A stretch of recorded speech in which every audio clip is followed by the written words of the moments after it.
I'm too young to die! You scream! Let's play 9 p.m. Hello and welcome to Fulmen Plays Short Indie Horror Games. And today I'm going to play a super cool choose your own adventure game that looks so cute. And it's about zombies. Cute zombies. Yes. Also, the cool thing about this game is it has a gazillion endings. I will probably not play all of them. But here's the thing. I always figured myself as a person who will die first in any apocalyptic version of this world and scenario, especially with zombies. I would immediately get eaten, you know, or I would just run away, stumble, and break my neck. So this game is basically about the consequences in a zombie apocalypse and whether you survive or not. And we'll see how fast I can die in this. So this is extra personal to me just to see how I fare. It's basically a much better version of the BuzzFeed quizzes. And I'm really looking forward to this. The game was developed by Fulmen. That's the name on itch. And I will, of course, put the link in the liner notes so you can explore this yourself and also try out for some of the other 1,000 endings. Okay, I already love it. I'm really drawn to horror games with a different aesthetic than the usual everything is dark and grimy. So I love just nice, bright colors. And like cutesy characters, but then everything is horrible. I mean, that's amazing. Okay, so let's go. Ooh. Janitor Gary would love to just watch bingo every day. I would love to play bingo, but this is Germany. We don't really do that here. Not paid enough. Still uses Walkman and thinks they're groovy. You know what? Discmen were the worst thing ever happening in the... well... outside of politics, I guess. But Walkmans, I had one that also had a radio function and an alarm clock, and it ran for hours and hours on end with batteries. So it was really absolutely amazing, and also had a feature where it could just rewind to certain songs. You know, it didn't just rewind randomly, but it stopped when there was like a bit of... Anyways, it was cool. It was cool, okay? So if any Gen Z are watching this, I'm all for Gary. Who's else? And how can I pick someone else? No, okay, well. It's 9 p.m. on a Friday and you are pissed. What? You could have been at home watching bingo for about 30 minutes already. But you had to clean up after Steve, your good-for-nothing coworker. Aw, Steve. Where the hell is he anyway? He probably just made a mess and left like he always does. God damn it, Steve. So I can save? Oh, cool. Ooh, this looks so nice. Also, you can get this game for free, but I think I paid because I look at it, you know. As you walk back to your office, the lab is empty and quiet, but not unusually so. You pull out your ancient Walkman and are just about to turn it on as you hear a low growling sound. A stray, or something that found its way into the building? Maybe you should go look? Or maybe it was nothing. You don't hear anything right now. And honestly, you really, really want to be done for today. Who survives? The person who investigates or the person that goes through there? But if I'm going to my office, I will have the Walkman on and then I will probably not hear the attacks. So let's investigate. You carefully step out into the main hallway, trying to make as little sound as possible. At the end of it, near the bathrooms, you see a tall, kind of lanky figure. Wait a second, is that? Yes. Yes. It's Adam Driver. Christ, it is Steve, that damn idiot. What the hell is he doing here? Ask him what the hell he's doing here. Wait for him to notice you. No, I will ask him. Steve doesn't seem to appreciate your tone of voice all that much. He starts groaning and whining and, drooling all over the floor. Okay, something isn't right with Steve. You start to wonder if he smoked weed in the bathroom again. Last time he did that, he threw up and you had to take him to the ER. Steve. Even had to pay the damn bill for him because he said he was broke. Oh, Steve. Come to think of it, did Steve ever pay you back for that? He said he would, but... Suddenly he turns around and growls right at you, interrupting your train of thought. He's... Oh, god damn it. Steve has turned into a zombie. Run, hit him with your mob. Actually, demand your money back.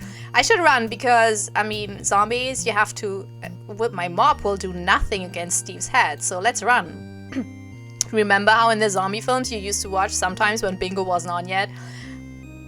In which universe does Bingo come after zombie movies? Okay, cool channel, I guess. The zombies were really slow, like so slow that it was actually a bit ridiculous how the protagonist could easily avoid them. Yeah, apparently that's not the kind of zombie Steve is. Kind of ironic, considering how slow he used to be as a human. Ooh, snap. Anyways, oh no, now you're in pretty deep shit. You're sorta okay at running. Oh, I'm not. But Steve is like 20 years younger than you. And also he's, you know, sorta dead. So it's not like he has some kind of remorse stopping him. Thinking of it, this could also be his revenge for you yelling at him yesterday. You will probably never know. His teeth ram into your neck in no time and you collapse on the ground. Oh no! God damn it, Steve. But I knew it. I would immediately dying. Why running? That was my exact scenario. I would immediately get eaten. You know, or I would just run away somewhere and break my neck. Damn. I hope it will never be zombies, because then I think it's settled now. I will die running away. Oh. Alrighty, this is super fun. New badge unlocked. Gary ending. 1 of 10. Unpaid intern Katya. Oh no, Katya. Oh, I'm so sorry. Unpaid internships are the worst. Is actually here for work experience, but has only served coffee so far. Nervous wreck. Sometimes cries in the bathroom on breaks. Oh Jesus, Katya. I hope you can kick ass. It's 9 PM on a Friday and you've just awoken from your accidental nap in the break room. It's okay, no one notices. Also, you don't get paid, Katya. You can nap all you want. How embarrassing. Why did no one wake you up? In fact, where is everyone? And wait a second, it's 9 PM already? They didn't leave you here, did they? Oh my god, they totally did. And the door to the break room is locked. Try to kick it down! You're too weak to kick it down. Also, wouldn't this be destruction of private property? You don't have enough money to replace it if it gets broken beyond repair. I mean, you can just blame Steve. No one will ever know. And you still have a ton of student loans to pay. No, there's gotta be another way. Climb out of the window coming soon. Try picking the lock with a hairpin. I could not do that. Also, I don't wear hairpins. You crouch down with a hairpin and start picking the lock. It can't be that hard, can it? On TV it seems to be over pretty quickly. As you are still moving the hairpin around, you hear something on the other side of the door. Has help arrived already? Hello? You call out cautiously. There's no answer, only growling. An animal maybe, some kind of dog? But why would they let dogs into the labs? Why not? Dogs are amazing and should be everywhere. Suddenly something rams the door from the other side. You jump back in shock and see a man bursting through, foaming at the mouth. Wait, you know that guy. Isn't it Steve the janitor? Oh, Steve. He's not all that good at his job, but he always greets you with a smile, and you've grown to appreciate him. Now he looks straight out of a zombie film. You squeak as Steve comes closer and closer, his hands outstretched and reaching for you, like in a horror movie. Stop it, you shout, but he doesn't seem to understand you. He's probably trying to prank you, scold him, eat you, throw a chair at him and run, communicate with you. Steve has never been that eloquent. Throw a chair at him and run, I guess? I'm too young to die! You scream as you grab the nearest chair. And I don't want my parents to have to pay my stupid student loans. You throw the chair at Steve as hard as you can and storm out of the break room. Running, it turns out, isn't all that easy with high heels on. Katya. But you can't stop. Not until you've outrun Steve. Maybe you should have closed the door to the break room. You turn a corner and almost run into a wall. This is the end of the hallway. You cast a nervous glance back, but it doesn't seem like Steve is following you anymore. Still, you can't just turn and go back, can you? Ugh, what a mess. You should have never started working here. This whole lab is bad news. Alright, enough self-pitying. There's 2 doors you could go through to get out of here. You put your ear against each door and listen. One has pittering sounds coming behind it. Behind the other one is just dead quiet. Both seem kinda suspicious, honestly. Pittering sounds! It's risky, but as soon as you enter, you sigh a big sigh of relief. The pittering was coming from a fat little raccoon munching on something it found under one of the lab tables. I hope that's not a corpse, though. Hey, don't eat that, you say. Who knows what it could do to you? The raccoon stares at you. Its eyes seem weirdly intelligent, like it understood perfectly what you just said. Then it squeaks and runs away, disappearing down the hallway. Strange little critter. Suddenly you hear a long, low, growling sound. Wait a minute, you know that voice. Is that? It is her, Supervisor Jenna. Supervisor Jenna, who never thanks you for bringing her coffee. Jenna! Supervisor Jenna, who made you mop the floor on your first day instead of showing you around the lab. Jenna! Supervisor Jenna, who made you cry and then told her co-workers at lunch within your earshot. Jenna. Supervisor Jenna, zombified. Looks like karma has finally caught up to her. Katya, it also could catch up with you, you know? You know you have to escape her, but the temptation is strong now that she can't fire you. Should you tell her a few choice words? No. Stay strong. Escape. You can do that later in your mind palace. You know, you're like at home, like every one of us. You have to stay strong and alive. Even though you have a whole lot to say to Supervisor Jenna, you turn and book it out of the next door. You can hear her footsteps behind you as she starts chasing you. Are zombies supposed to be this fast? Well, it depends on the franchise. Whatever, no time to think. You round the corner and immediately notice the open door to the second floor bathrooms. Hey, maybe you can hide in here. If you close the door, Supervisor Jenna will just run past and you could safely search for another way out. You're proud of your idea. You quickly slip through the door and lock it behind you before Jenna could catch up to you. Phew, you're really lucky you noticed this door. Come to think of it, why was it even open in the first place? Hey, wait a second, isn't that Steve by the stalls? And next to him, did he eat another janitor? Aw, Steve.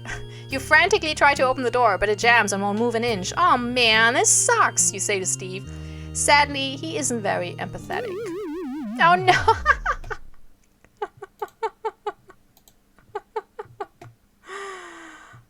Play again. Yes.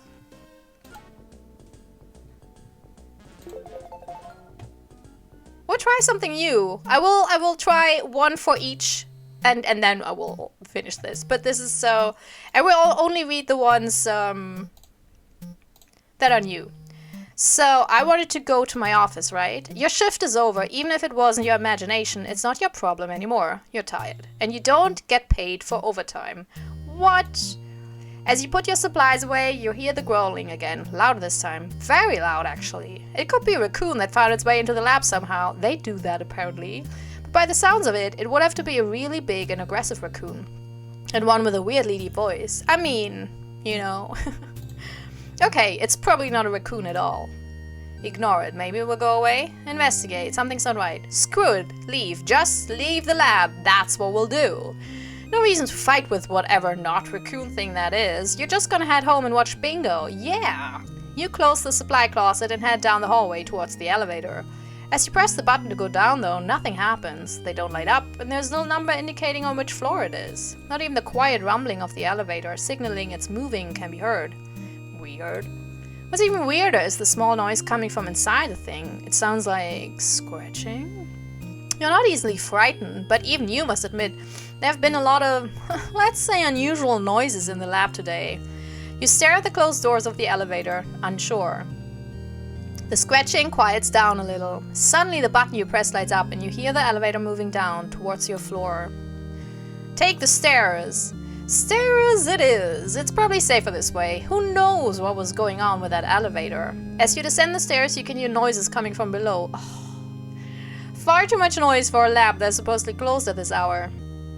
You and maybe Steve, God knows where he went, should be the only ones in the building right now. What exactly is happening down there? It's people, you realize as you get closer to the bottom floor. Lots of them. You can hear them dragging their feet across the linoleum floors and making strange grunting noises. Alright, that sure is unsettling. Was there something weird in the coffee today, or... Oh, shit. But as you arrive downstairs, you're not so sure about your coffee theory anymore. The people down here seem way too off. Grunting and growling, running into each other and drooling absent-mindedly. It's almost like they're... Zombies? Ah, shit. This really is not how you thought your evening would go. Does this mean the world is ending? Can't a man just watch bingo in peace? So, should we have went with the elevator? Try to sneak past the zombies, sit down and think about your life. Let's sneak past. Alright, you have to get out of here somehow. But if you want to sneak past those undead bastards, you're going to need a little preparation. There's now growling coming from the upper floor as well, so turning back probably isn't an option anymore. Christ, you still can't believe what you've gotten yourself into. You look around. Sorry, my nose is a little bit... It's getting colder in Germany, so... Stuffed nose season, yeah! There's an emergency box right next to you with a fire axe in it. That's at least good to have in case of a fight. Breaking the glass could alert the zombies though, and you're not exactly a fighter. You also have a spare pair of fuzzy socks with you. That's not all that exciting, but maybe putting them on could help you sneak around? Put on your fuzzy socks. You cringe a little at your fuzzy socks, but survival is more important than dignity. It isn't, but at least the zombies won't tell anyone. Thankfully, with 2 pairs of socks on and no shoes, you really seem to be quiet enough as to not alert them. You hold your breath as you sneak past the zombie after zombie, waiting for them to notice you every time, but they never do. You hate to admit it, but the fuzzy socks are keeping you safe. You arrive at the front door without as much as a single scratch. Joy overcomes you. You're safe and you're going to watch so much bingo tonight. So long, assholes, you shout. The zombie horde turns to you, but before they can do anything, you step outside and close the door behind you, locking it with the janitor key. Bingo time. So we have to take that into account if we're playing as Katja, because the front door is locked then. Yay! Also, yes, fuzzy socks now with autumn coming are like lifesavers. Always fuzzy socks over axes. Unless you're in the woods, I guess, then maybe the axe is also quite helpful. Okay, Katja, let's do this. Blah blah blah blah blah blah blah blah blah. I mean, the kicking down. Scream for help. There's no answer, only growling. An animal maybe? Some kind of dog? But why would they let dogs... Oh. Okay. Throw a chair at him and run. I think that was that actually helped us. Take the door without any sounds. The deadly quiet side seemed like the better option at first, but now you realize just why it was that quiet. A group of men in suits are sitting on the floor and viciously feeding on the body of another unpaid intern. No! They stop when they notice you, hungry eyes now glaring in your direction. You gulp. Coffee, gentlemen? There's a joke in here somewhere, you think, as they start tearing you apart. No! Something about subordinates in the modern work environment. You want to tell them, but you're not sure they'd appreciate it. Bummer. Aww. Katja. Okay, so I will end this here, but so it's basically kind of like a little first impression sneak peek episode for 9 p.m. This is amazing. This is an alpha, so there will be more. I will also probably check out the other games because they all look amazing. And I really like the humor in this. It's cute humor. I like it. And it's kind of nice. I also like the characters. They're really cool. Like, they're the characters I want to spend time with because they're not the usual tropes. So all in all, this is so cute. I love the idea and it makes fun. It really is fun playing this. I really enjoy that you can skip the text that you already read, that it's very easy and there's no, delay for where you have to wait like 10 seconds or something, which makes it very easy to replay this. This is really fun to replay because you can just, skip through the ones you played before and then try out different versions. So this is a winner. This is really an adorable, funny, and engaging game that I heavily recommend. So I will put the link in the liner notes so you can explore this as well and maybe get some other endings. Maybe help our poor Katja out to survive. Apparently I wasn't able to do this.